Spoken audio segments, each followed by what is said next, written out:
నేను Roja, welcome to special live show. ఆయన కరుడుగట్టిన తెలంగాణవాది, సర్దార్ సర్వాయి పాపన్న వారసుడు, ఒకప్పుడు ఉద్యోగ సంఘాల నేత, ప్రత్యేక తెలంగాణ కోసం తెగించి కొట్లాడిన నాయకుడు, కష్టాల్లో ఉన్నోళ్లకు ఆపద్బాంధవుడు, ప్రత్యర్థులకు రౌడీ లీడర్, తప్పైనా ఒప్పైనా నిక్కచ్చిగా మాట్లాడతారు, కల్మషం లేని బహుజన బిడ్డ. మాజీ మంత్రి శ్రీనివాస్ గౌడ్తో రాజ్ న్యూస్ స్పెషల్ ఇంటర్వ్యూ. నమస్కారం అండి శ్రీనివాస్ గౌడ్ గారు, ఎలా ఉన్నారు? నమస్తే రాజు గారు, బాగున్నామ్మా. సో మొన్న జరిగిన బీఆర్ఎస్ విస్తృత స్థాయి సమావేశం తర్వాత పార్టీ క్యాడర్లో బాగా జోష్ కనబడతా ఉంది. కేసీఆర్ ఏం మంత్రం వేశారు?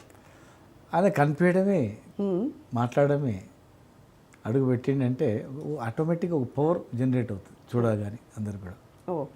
అంటే ఆయన కాము ఉన్న ఆలోచిస్తుంటాడు, వ్యూహాలు పండుతుంటాడు, దిశ నిర్దేశం ఇస్తుంటాడు ఎప్పటికప్పుడు. ఇంకా క్యాడర్కు ఒక నమ్మకం వచ్చిందంటే మళ్ళా 1 year వరకు టానిక్ బూస్ట్ ఇచ్చేస్తాడు అట్లా. సో అంటే ఒక విశ్వాసం, అంటే ఏం భయపడకండి, ఇగో ఏం జరుగుతుంది, గవర్నమెంట్ మళ్ళీ మనం రాబోతున్నాం,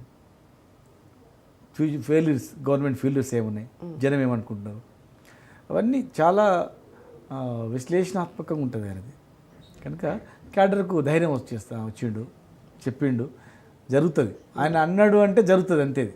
ఓకే, అట్లా. సో మళ్ళీ ఆయన 1 year వరకు ఫామ్ హౌస్లో ఉన్నా మీకు వచ్చేస్తాడు రెగ్యులర్ 1 year టైం ఇస్తాడు. కొత్త గవర్నమెంట్కి మనం ఛాన్స్ ఇవ్వాలి, ఒక 1 year, అప్పుడే మనం పోయి మీద ఉండొద్దని.